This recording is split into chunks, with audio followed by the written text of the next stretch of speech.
네, 시청자 여러분 반갑습니다. 8월의 마지막 날에 인사드리고 있습니다. 자, 어느덧 9월이 또 다가오고 있는데요. 올 하반기 역시도 이 크립토 시장 저희와 함께 해보시면 될 것 같습니다. 자, 오늘도 시장에 관한 전반적인 분위기를 파악해 본 이후에 바로 저희가 시장의 중요한 이슈들에 관한 이야기들 나눠보겠습니다. 자, 간밤 미증시는 또 한 번의 상승률을 나타냈고요. 엔비디아가 사상 최고가를 달성하면서 시장 분위기가 상당히 좋았습니다. 지표 하나하나 살펴보겠습니다. 일단 거시적인 리스크부터 좀 짚고 넘어가자면 민간 고용이 6월 달 최고점을 찍은 이후에 여전히 하락세를 나타내고 있고요. 즉 이러한 고용 자체가 좀 침체되었다라는 이슈 자체가 시장에서는 오히려 긍정적으로 받아들여졌습니다. 9월 달 금리 동결에 관한 가능성이 커졌다라고 볼 수 있겠죠. 10월 달 그리고 10년물 국채 금리가요 4.1% 부근까지 내려온 상황이고요. 달러 같은 경우에도 연일 강세를 나타내다가 현재 구간에서는 103달러 선에서 거래되는 모습입니다. 반면에 골드는 계속해서 오르고 있습니다. 다우존스, 나스닥, 또 S&P 500 지수 역시도 여전히 좋은 강세 나타내주고 있습니다. 자, 그렇다면 우리 암호화폐 시세도 살펴보셔야 될 텐데요. 그레이스케일의 이슈 이후에 암호화폐 시세들 어떤 흐름들 이어져 가고 있을까요? 비트코인이 여전히 27,000달러 선을 회복해주면서 현재 구간에서 머무르고 있는 상황이고요. 이더리움은 어제 대비해서는 소폭 내려앉은 모습입니다. 현재는 1,700달러 선을 겨우 유지해주고 있는 모습입니다. 자, 리플 같은 경우에는 0.53달러, 그리고 카르다노 에이다 역시도 0.27달러, 도지코인이 0.07달러로 소폭의 상승률 나타내고 있습니다. 솔라나는 조금 안타깝게도 20달러 선을 겨우 유지해주면서 현재 20달러 선 간신히 유지해주고 있는 모습 보여주고 있습니다. 자, 그레이스케일에 관한 호재 뉴스가 있었음에도 불구하고 또 시장에서는 그렇게 큰 상승률은 아니다라는 분석들이 좀 나오고 있는데요. 오늘 제가 준비한 이슈도 하나 빠르게 좀 짚고 넘어가 보도록 하겠습니다. 자, 오늘 같은 경우에는 이제 9월 달 비트코인 가격에 관해서 조금은 우리가 신중하게 바라봐야 한다는 의견들이 많았습니다. 9월 달 비트코인의 하락을 예측했던 분석가가 더블록을 통해서 본인의 의견을 좀 피력하기도 했는데요. 일단은 그레이스케일에 관한 어떤 호재성이 있었음에도 불구하고 시장에서 아직까지 충분한 거래량이 나와 있진 않다라고 이야기를 했고요. 8월 달이 또 하락 마감할 수 있다라는 부분들과 함께 9월은 역사적으로 비트코인 가격이 좀 약세를 나타냈었던 시기였다라는 패턴들을 파악해가면서 9월 비트코인의 하락을 예측하고 있습니다. 역시나 지금은 약간의 소강 상태이긴 하지만 달러 강세 형상 역시도 이러한 위험 자산에 관한 유동성을 충분히 축소시킬 수 있다라고 이야기를 했고요. 또 하나 온체인 데이터 분석 상위에서는 투자자들이 미국의 현물 기반의 ETF 신청을 현재 기다리면서 약간의 홀딩 패턴에 머물러 있다라고 분석을 하기도 했습니다. 자, 중요한 건 종합을 해보자면 아직까지 디지털 자산에 관한 충분한 유동성이 없다라는 게 좀 중요한 트리거가 될 것 같습니다. 과연 우리 시장이 어떻게 또 하나의 다른 이야기들로 펼쳐질지에 관해서 저희와 함께 분석을 해보시면 될 것 같습니다. 자, 오늘 이 시간 함께 해주실 퍼즈 대표님 바로 한번 모셔보도록 하겠습니다. 대표님 반갑습니다. 네, 안녕하세요. 퍼즈입니다. 오늘도 도움되는 자료 많이 가지고 왔으니까요. 매매 전략을 세우시는데 꼭 도움이 되었으면 좋겠습니다. 네, 퍼즈님과 제가 불과 이틀 전에 이 자리에 나와서 시장에 참 뉴스가 없다, 심심한 시장이다라고 이야기를 했던 것 같은데 그 말이 끝나기 무섭게 그날 밤에 이제 SEC와 그레이스케일의 소송 결과에 관해서 좀 판결이 났습니다. 그런데 사실 현재 시장을 좀 보자면 이러한 이슈가 나왔음에도 조금 우리가 신중해야 한다라는 의견들이 조금 더 많더라고요. 이제 앞으로 뭐 항소의 가능성도 있을 수 있다라는 것들도 있고 실제로 가격 자체도 좀 그렇게 크게 상승이 나온 건 아니잖아요. 그러다 보니까 우리가 또 어떤 전략들 세워야 할지 좀 궁금한데 오늘 관련한 내용 좀 준비해 주셨죠? 네, 해서 그 어제 범타임즈 대표님이 많이 범타이즈 형님께서 네.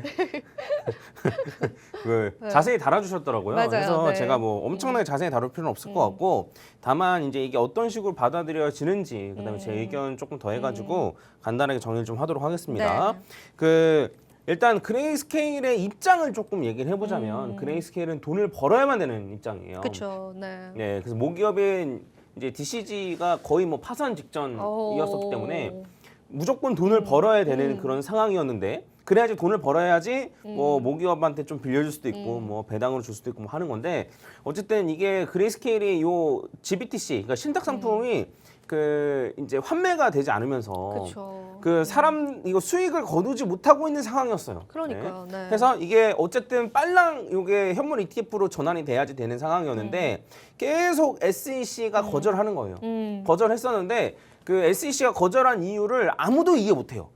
아무도 이해 못했는데 사실 뭐 이유도 얼토당토 않았었죠. 네 맞아요. 그래서 아무도 코인 업계는 사람 아무도 이해 못했는데 왜 그러냐면 이제 선물 ETF는 승인해주고 현물 ETF는 그러니까. 승인 안 해주는 네. 이유가 좀 말이 안 되거든요. 근데 아무도 SEC한테 이제 뭐라고 하진 않았어요. 왜냐? SEC랑 척을 주고 싶지 않으니까. 그렇죠. 네, 지금 뭐 위상이 많이 떨어지고 게리 겐슬러가 바보 취급을 당하고 있지만 그렇다고 한들 네. 그래서 중요한 기간이죠. 네. 그래서 어쨌든 척을 주고 싶지 않기 때문에 아무도 뭐라고 하진 않았었는데 SEC가 거절하면 알았어 다음에 또 신청할게 약간 이런 뉘앙스였는데 네. 근데 그레이스케일은 급한 거예요. 본인들이 돈을 벌어야 되니까 이게 그 이런 뭐 SEC랑 척을 쥐고 안 쥐고를 떠나서 내가 죽게 생겼는데 하니까 어쨌든 SEC 그 그레이스케일 입장에서는 SEC가 이런 이유로 그 우리 현물 ETF 승인을 거절해 주는 건 말이 안 된다라고 이제 법원에 이제 그 판결 좀 내려달라고 요청을 한 겁니다. 그래서 이 판결이 나왔다라고 보시면 될 것 같고 해서 그 리플처럼 사실 그레이스케일도 약간 총대를 메고 소송을 한 감이 없잖아 있어요. 그쵸. 네, 네. 그래서 어쨌든 이게 중요한 판결이긴 했고 근데 제가 이제 말씀드렸던 것처럼 이게 완전히 현물 ETF 승인을 의미하느냐라고 물어보면 또 그건 아니라는 거죠. 그래서 맞아요. 관련해가지고 좀 말씀드리면은 그 법원이 이제 그레이스케일의 손을 들어주었는데 그레이스케일의 손을 들어준 이유가 뭐냐면 SEC가 주장하는 거예요. SEC가 주장하기로는 그레이스케일의 현물 ETF가 CME와 맺은 감시 공유 계약이 현물 ETF의 시장 조작을 막을 수 있는지 의문이 든다. 막을 수 있는지 의문이 든다라고 해놓고 증거를 안 냈다 이거예요. 증거를 안 냈기 때문에 이제 그 법원 입장에서는 아니 근데 선물 시장이랑 현물 시장이랑 가격의 99.9%가 똑같은데 그러면 어쨌든 현물에서도 가격 조작을 막을 수 없다라고 본다면 선물도 막을 수 없는 거 아니야? 근데 왜 선물을 승인해 준 거야? 라는 얘기 내용이 엄청나게 많이 있습니다. 그래서 이 이유로는 이제 거절을 할 수가 없다. SEC가 이 이유로는 현물 ETF 승인을 거절할 수가 없다. 라고 이제 판결이 나온 겁니다. 근데 이제 아까 전에 말씀드렸듯이 왜 현물 ETF 승인이 아니냐면 단순히 그 이유만으로 거절하면 안 된다가 판결이 난 거예요. 아 그렇군요. 네. 해서 여기 이제 기사에도 보면 이제 연방법원의 판결은 그레이스케일 현물 ETF를 승인한다는 뜻과는 다르다. 그리고 여기에 이어 SEC는 항소, 상품 재검토, 모든 현물 ETF 그럼요. 동시 네. 허용 등 다른 방안을 선택할 수 있다. 뭐 이런 식으로 이제 나온 거예요. 이런 식으로 할 수 있다라는 거예요. 해서 일단은 이제 요거를 좀 간단하게 정리를 하면 네. 현물 ETF의 승인 가능성이 매우 높아졌다는 맞으나 언제일지는 모른다 정도로 말할 수 있을 것 같아요. 이제 뭐 이유를 조금 말씀드리면은 일단 선물 ETF는 승인시켜버렸잖아요. 네. 그래서 SEC 입장에서는 선물 ETF랑 현물 ETF가 뭐가 다른지를 선물 ETF는 승인했는데 현물 ETF는 왜 승인 안 했는지를 밝혀야 돼요. 근데 이게 쉽지 않다는 거죠. 그렇죠. 네, 그쵸. 어떠한 점에서 다르고 어떠한 점에서 선물 ETF는 고객 보호가 되는데 현물은 안 되고 이런 걸 말해야 되는데 이런 게 쉽지 않다라는 얘기고 사실 차라리 선물 ETF가 승인이 같이 나지 않았다면 좀 쉬운 길로 갈 수도 있었을 텐데 선물은 됐고 현물은 계속 안 된다는 거잖아요. 그럼 법원 입장에서는 그 증거만 잘 제출을 하게 되면은 반려할 수 있는 거 아닌가요? 그 법원의 판결로 보자면 SEC가. 네. 그래서 그거에 대해서 추가적으로 조금 말씀드리면은 네. 좀 뒤에 다루려고 했는데 말씀하셨으니까 바로 얘기하면은 죄송합니다. 네. 그 SEC가 할 수 있는 요 선택지가 첫 번째는 승인. 승인해주기. 네, 승인해 주는 거예요. 승인해 주는 게 있고 두 번째는 다른 이유를 들어서 거절. 그러니까 다른 네. 어떤 이유들. 네, 다른 이유를 들어서 거절을 할 수가 있는 거예요. 그러니까 요 이유 빼고 다른 이유를 들어서 거절하고 세 번째는 뭐냐면 선물 ETF를 상폐시키는 거예요. 아 그렇네요. 네. 오. 내가 판단을 잘못했네. 어머. 선물 ETF까지 그냥 상폐시켜. 라고 할 수도 있는 거예요. 이거는 너무한 거 아닙니까? 근데 뭐 이런 선택지가 있다라는 네. 뜻입니다. 근데 이제 어쨌든 선물 ETF를 상폐시키는 것 자체가 본인들이 일을 제대로 못했다라는 걸 얘기하는 것이기 때문에 과연 이러한 선택을 할까라는 생각이 들지만 지금의 게리 겐슬러는 뭐든 할 수 있어요, 사실. 임기가 언제까지로? 네. 네, 아무튼 알겠습니다. 그래서 네. 저는 어쨌든 미국의 선거도 중요하다고 보는데 어제 그쵸. 그 얘기는 좀 나중에 좀 다루고 네. 이런 상황이에요. 근데 이제 아까 전에 제가 말씀드렸던 세 가지의 선택지가 있다라고 말씀드렸는데 승인되면 뭐 물론 당연히 좋은 거고 근데 두 번째로 다른 이유를 들어서 기각 거절하는 것 같은 경우에도 사실 SEC 입장에서는 쉽지 않아요. 왜 그런지 말씀드리면은 네. 자, 아까 전에 말씀드렸듯이 선물 ETF랑 현물 ETF랑 뭐가 다른지 밝혀내야 돼요. 네. 근데 이제 SEC가 생각했을 때 거절할 수 있는 이유가 여러 개가 있겠죠. 그쵸. 뭐 1번 이유, 2번 이유, 3번 이유, 4번 이유, 5번 이유가 있겠죠. 근데 그중에 그나마 말이 되는 것들을 내세워서 거절했을 거 아니에요. 예를 들면 뭐 1, 2, 3, 4, 5 해서 1번, 2번만 지금 얘기했는데 나머지 3, 4, 5번보다 1, 2번이 훨씬 더 타당성이 있으니까 1, 2번을 가지고 했을 거 아니에요. 그렇죠. 근데 이게 말이 안 된다고 저 판결이 난 거잖아요. 그럼 나머지 SEC가 주장하는 요 근거들이 굉장히 터무니없을 가능성이 높다라는 가능성이 거죠. 너무 높죠. 네. 그래서 그나마 이것 때문에 그런 건가? 그나마 그런 건가? 해서 어쨌든 거절했는데 이 이유 갖고는 거절 안 된다고 하니까 그래서 이러한 이유들 때문에 사실 이제 다른 이유를 들어서 거절하기도 쉽지 않을 테고 근데 SEC가 시간을 끌려면 무한정 끌 수 있죠. 그러니까 말도 안 되는 이유로 거절? 그러면 또 그레이스케일이 소송? 그럼 또 법원 판결까지 또 기간 들어가고 해서 무한정 끌 수는 있겠죠. 예, 근데 어쨌든 요 얘기로만 친다면 그 현물 ETF가 승인되는 건 당연한데 다만 시기가 조금 늦어질 수는 있다 정도로 좀 바라보시면 좋지 않을까 싶고. 근데 궁금한 게요. 이제 리플 CTO 같은 경우에도 이제 SEC가 리플에서 결과도 그렇고 그레이스케일과의 결과도 그렇고 거의 이제 법적으로도 굉장히 많이 공격을 당하고 있다라고 하고 있는데 그럼 SEC의 그런 스탠스 자체가 변동될 가능성은 없나요? 그러니까 계속 이렇게 암호화폐를 규제하면서 나아갈까요, SEC는? 그 현물 ETF를 승인해 줄 수도 있죠. 네, 근데 저는 어쨌든 그런 선택지도 있다라는 거였고, 그다음 지금까지 스탠스가 현물 ETF는 무조건 안 돼. 예, 스탠스였기 때문에 그거가 연장된다는 가정하에 말씀을 좀 드린 거고, 제 생각에는 어쨌든 현물 ETF를 승인을 해줄 거라고는 생각해요. 언젠가는? 네, 해주는데. 제가 게리 겐슬러라면 이런 그레이스케일, 물론 그레이스케일이 쩔이는 아니지만 그레이스케일이나 다른 코인 업계 이런 애들보다는 애들보다 그냥 예, 블랙록을 먼저 승인해주고 그 다음에 다른 애들 승인해줄 가능성이 높지 않을까. 그것도 너무 자기들만의 파티를 만들려고 하는 거지 않나요? 근데 그 어쩔 수 없죠. 우리한테 뭐 당연한 거죠. 네. 사실. 그렇죠. 네. 게리 겐슬러도 이제 나중에 뭐 잘리더라도 먹고 그쵸. 살 길을 찾아야 되니까 어쩔 수 없는 거라고 저는 생각을 하고, 그래서 이러한 이유들 때문에 현물 ETF가 승인될 가능성은 매우 높아졌지만 다만 시기적으로는 조금 늦춰질 수 있다라는 생각이 좀 들고, 그 다음에 아까 전에 말씀드렸듯이 선물 ETF를 아예 그냥 내려버릴 수도 있겠다라고 말씀드렸었잖아요. 그럴까요? 그건 좀 네, 그리고 이거 말고도 이제 항소를 할 수 있는데 항소는 좀 제외했습니다. 근데 어쨌든 이제 제가 말씀드리고 싶은 건 뭐냐면 현물 ETF 승인 가능성이 높아졌지만 요거를 활용해서 악재도 많이 나올 수도 있겠다라는 생각이 들어요. 만약에 게리 겐슬러가 선물 ETF까지 만약에 상폐시킨다? 그러면 비트코인의 가격이 많이 떨어질 수도 있겠죠. 그러니까요. 네, 그리고 뭐 안 그럼 다른 이유를 들어서 거절한다? 라고 해도 그러니까요. 비트코인의 가격이 많이 떨어질 수도 있겠죠. 해서 요 이슈를 가지고 충분히 하락도 야기시킬 수 있다라고 생각을 해요. 근데 하락이 야기가 된다고 하더라도 가격이 하락한다 하더라도 언젠가는 승인이 되긴 되잖아요. 그리고 이 승인이 이번 불장이 어쨌든 트리거가 될 가능성이 높으니까 이런 이슈들 때문에 하락이 생긴다라고 하면 그때마다 좀 사야지라는 생각으로 접근하시는 것도 괜찮은 방법이라고 생각을 합니다.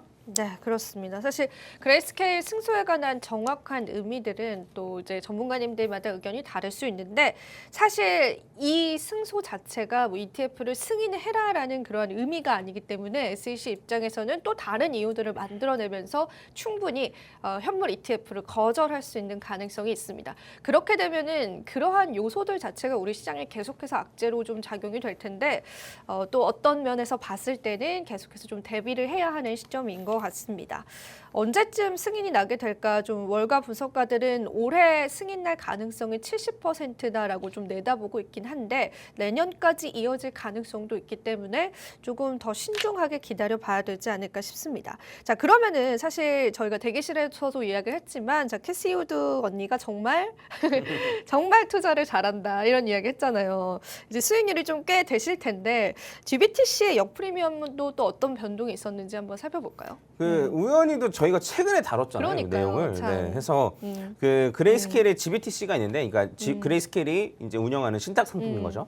요거 GBTC를 현물 ETF로 바꾸고 싶은 거예요. 그쵸, 네. 네. 근데 요게 어쨌든 지금은 마이너스 프리미엄이라는 게 뭐냐면 비트코인 가격보다 낮다는 거예요.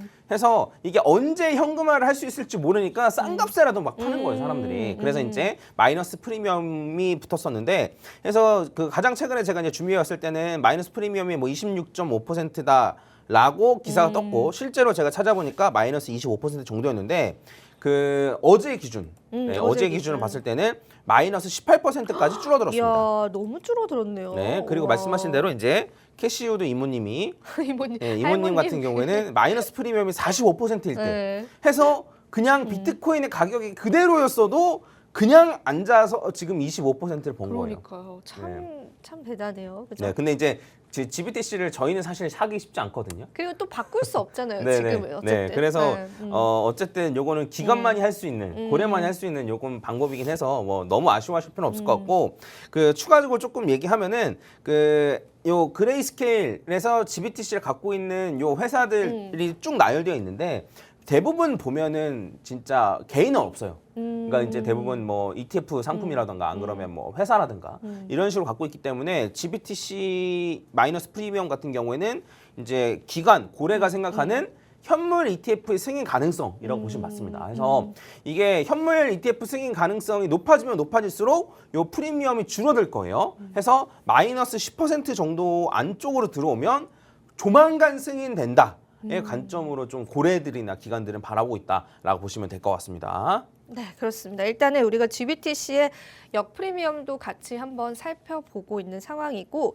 자, 그렇다면은 이제 다음 이슈로 좀 바로 한번 넘어가 보도록 할게요. X가 이 가상자산 결제 라이센스를 취득했다라는 소식이 이제 전해졌는데, 이렇게 된다면 사실상 일론 머스크가 예견했었던 그런 상황들이 계속해서 착착 진행이 되고 있는 것 같습니다. 자, 그런 면에서는 좀 놀라운 부분들도 있는데, 참고로 X는 트위터가 맞는 거죠, 네, 박사님? 맞아요. 네, 네. 지금 최근에 X로 이름을 바꿨기 때문에 여러분들 이전 트위터다라고 생각을 해주시면 되고 이게 언제부터 좀 저희가 진행이 되는 줄 알 수 있을까요?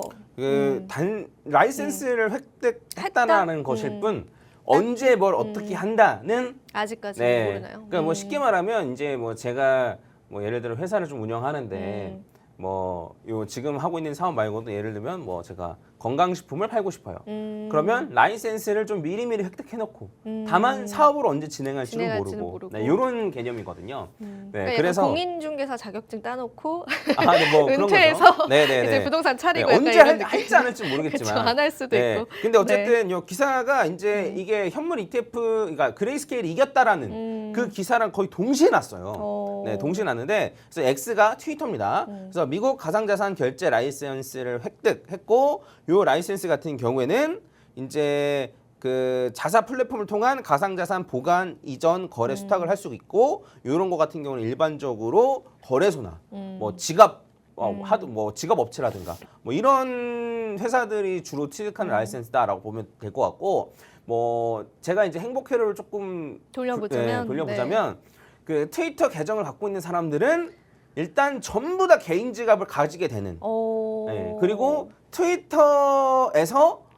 트위터 자체가 이제 거래소로 바뀌는 그럴 수도 있겠네요. 네, 이런 식으로. 그러니까 물론 뭐 거래를 하는 사람도 있고 안 하는 사람도 있겠지만. 저 계정 있어요, 네. 트위터. 아, 저도 있습니다. 네.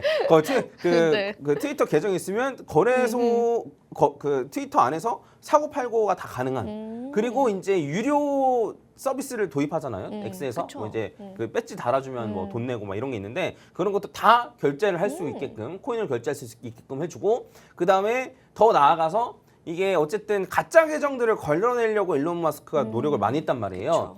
그게 왜 그러냐면 보상을 줄 수 있는 시스템을 도입하려는 것 같기도 해요. 뭐냐면 좋은 글을 쓰고 많은 사람들의 공감을 받는 글을 쓰면 예를 들면 돈을 주겠다. 보상을 주는 거예요. 근데 이 보상을 코인으로 받을 수 있게끔 해준다거나. 그러니까 왜냐면 가짜 계정이 많으면 막 가짜 계정이 막 좋아요 누를 수도 있잖아요. 그쵸. 그래서 그런 거를 좀 요런 걸 위해서 그런 걸 좀 방지하는 게 아닌가라는 생각도 좀 들고 해서 이런 것로 봤을 때는 어쨌든 굉장히 큰 호재, 네 코인 시장이 굉장히 큰 호재라고 보시면 될 것 같습니다. 그래서 언제쯤 뭐 승인이 되고 언제쯤 진행이 될지는 잘 모르겠지만 어쨌든 일론 머스크는 준비를 하고 있다라고 보시면 될 것 같고 다만 이게 도지코인 입장에서는 도지코인만 쓰일 것이냐, 그렇죠. 네, 비트이더나 이런 것도 쓰일 것이냐는 조금 고민을 좀 해봐야 되지 않을까. 도지코인 입장에서는 굉장히 큰 호재일까라고 조금은 물음표인 그런 상황이긴 합니다. 일단은 가상자산 결제 라이센스를 취득했다라는 것 자체도 어찌 보면 좀 대단한 부분이 있는 것 같습니다. 그래서 일론 머스크가 실질적으로 언제 진행을 할지에 관해서 윤곽이 나타난 건 아니지만은 암호화폐 시장에서는 나쁠 게 없는 좀 그런 호재이지 않을까. 물론 다만 한 코인에 이러한 호재가 쏠릴 수 있는 가능성은 있지만 그래도 계속해서 좀 다각화해서 상황들을 같이 지켜보면 될 것 같고요. 자, 그렇다면은 저희가 이제 비트코인에 관해서 가격 변동이 있었는데 시나리오도 좀 변동이 있었는지 좀 궁금합니다. 그래서 사실 우리가 그때 매집해도 좋다라고 또 이야기를 했었는데 며칠 뒤에 바로 또 이제 크게 상승이 나와줬는데 자, 비트코인 분석 한번 들어보겠습니다. 네, 근데 제가 매집해도 좋다는 얘기는 좀 길게 보고 길게 했어요. 보고. 네. 왜냐면 제가 이제 이런 식으로 A, B, C로 떨어질 가능성이 있기 때문에 요 C까지 떨어졌을 때 뭐 대응할 수 있는 걸 좀 감안하고 쉽게 말하면 요 기간 동안에 매수하는 걸 감안하고 말씀을 좀 드렸던 거였어요. 그래서 지금 제가 말씀드렸던 건 A가 여기서 끝났을 수도 있고 아니면 한 번 더 떨어질 수도 있고 이건 몰라요. 이건 모르는데 어쨌든 A하고 요 B가 어쨌든 올라갈 텐데 올라가면 현금 비중을 좀 확보하라고 좀 말씀드렸어요. 현금 비중을 한 4, 50%까지는 좀 확보했으면 좋겠다라고 말씀드렸어요. 왜냐면 이렇게 A, B, C로 떨어질 가능성이 있으니까. 해서 만약에 떨어지게 되면 거의 마지막 기회일 것 같거든요. 네, 그러니까 이제 좋은 가격에서 코인을 살 수 있는 거의 마지막 기회가 될 것 같아서 이걸 이제 말씀을 드렸었는데 어쨌든 반등을 좀 세게 해서 좀 기대를 했었습니다. 왜냐면 요 검은색 선 아래로 떨어졌잖아요. 그래서 네. 떨어졌기 때문에 사실 추세가 꺾인 건데 요 위로 다시 올라오게 되면 요 검은색 선은 사실 신뢰도가 낮아지거든요. 신뢰도가 낮아지면 이런 식으로 A, B, C로 떨어질 가능성이 매우 줄어듭니다. 그래서 요 위로 올라오지 않을까라고 기대했는데 보시면 아시겠지만 지금 여기에서 딱 맞고 떨어지고 있어요.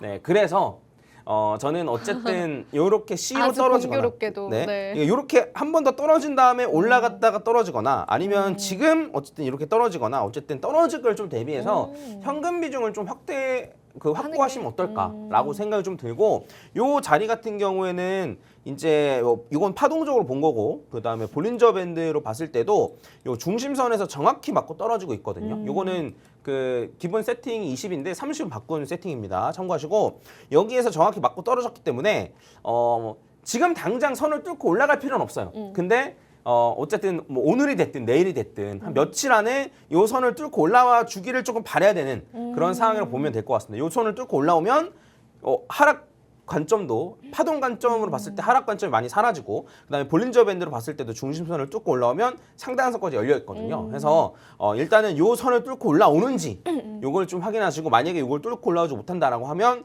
추가적인 하락을 좀 염두해 두셔야 될 것 같습니다. 그러면 추가적인 하락이 안 날 것 같은데라고 생각이 드실 수도 있는데 아까 전에 말씀드렸듯이 갑자기 선물 ETF를 선배시킨다거나 안 그러면 다른 이유를 들어서 현물 ETF를 거절해버린다거나 이러면 충분히 하락이 나올 수 있거든요. 그래서 이러한 부분들도 염두에 두셨으면 좋겠습니다. 네, 이제 비트코인 분석을 이전에 해주셨던 그 시나리오가 사실은 조금 이제 맞아 떨어지는 부분들이 있는 것 같네요. 그래서 그 선들을 여러분들이 집중을 하시면서 대응을 좀 해봐야 될 것 같고요. 그렇다면 우리가 아직 매집의 관점이다라고 보기에는 조금 더 상황을 좀 지켜봐야 되지 않을까 싶습니다. 자, 우리가 이러한 또 호재들 속에서 또 다른 전략들이 가져가야 한다라는 게 사실 지금의 현실인 것 같습니다. 무조건적으로 기뻐할 수만은 없었던 호재였는데 여러분들 잘 대응하시면서 보시면서 앞으로의 시장도 오늘의 코인과 함께 해보시면 될 것 같고요. 자, 오늘 이야기는 여기서 한번 맞춰보도록 할게요. 자, 그레이스케일의 승소에 관한 어떤 의미들에 관해서 짚어보는 시간이었고요. 자, 추가적인 내용들 저희가 매집되는 대로 바로 한번 브리핑 도와드리겠습니다. 자, 오늘 투자 고지 드리겠습니다. 본 방송에서 제공하는 정보는 투자 판단에 대한 조언일 뿐입니다. 가치 판단 상승 하락을 보장하고 있진 않다라는 점 다시 한번 유의 부탁드리고요. 저희는 내일 이 시간에 더 알찬 정보들로 찾아뵙도록 할게요. 오늘도 시청해주신 여러분 고맙습니다.